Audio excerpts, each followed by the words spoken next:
संभल में बड़ी खुशी से नहीं जा रहा था। संभल में जो कल तांडव हुआ है वो किससे छिपा हुआ नहीं।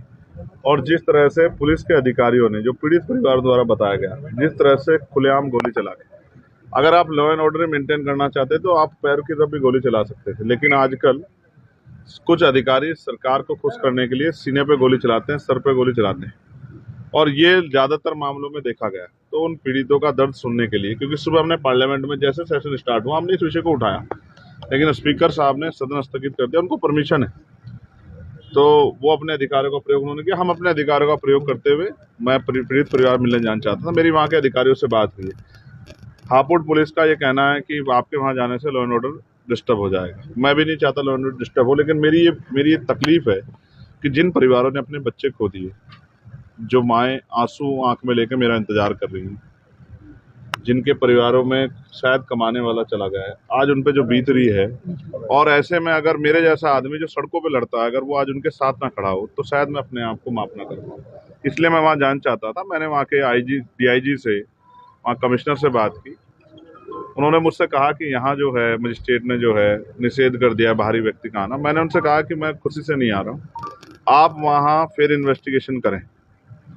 पहली बात, जिन लोगों को गोली लगी है उनके परिवार के मुकदमे दर्ज होने चाहिए। उन्होंने मुझे विश्वास दिलाया कि हमने वहाँ टीम भेज दी, परिवार जो भी कहेगा उनकी बात सुनी जाएगी, रिकॉर्ड की जाएगी, उस आधार पर वहाँ मुकदमे दर्ज होंगे। दूसरा, निर्दोष लोगों पर कार्रवाई ना हो। तीसरा, इस पूरी घटना की मजिस्ट्रियल जांच के शायद उन्होंने आदेश दिए, लेकिन मैंने इसकी सीबीआई जांच की मांग की, वो भी सुप्रीम कोर्ट की निगरानी में। और चौथा और सबसे इम्पोर्टेंट, जो ऐसे अधिकारी हैं जो सिर्फ सरकार को खुश करने के लिए, इस तरह के ऐसे अधिकारियों पर कार्रवाई की जाए। उन्होंने मुझसे ये भी कहा है कि जैसे ही यहाँ के हालात सामान्य होंगे तो हम सबसे पहले आपको यहाँ बुलाएंगे, आप अपनी परमिशन डाल के रखो, लेकिन अभी हालात ऐसे नहीं। मैं समझता हूँ कि जनता को परेशानी नहीं होनी चाहिए, लेकिन आप ये सोचिए, क्या गोली के जरिए विरोध के आवाज को दबाना या हत्या करना, क्या ये इस तरह से देश चलेगा? संविधान के आधार पर देश चलेगा। जब इस देश में संविधान के आधार पर देश चल भी रहा है और वर्शिप एक्ट 1991 के अकॉर्डिंग 15 अगस्त 1947 को जो संपत्ति या धार्मिक स्थान जिस शक्ति के आधार पे था, जिसके पास था, जिस स्थिति में था, उसी स्थिति में रहेगा। जब ये ऑर्डर है, उसके बाद हर मंदिर में, हर मस्जिद में मंदिर खोजने की जो प्रक्रिया चली है, ज्ञानवापी में, मथुरा में, अयोध्या के बाद एक ट्रेंड बन गया है।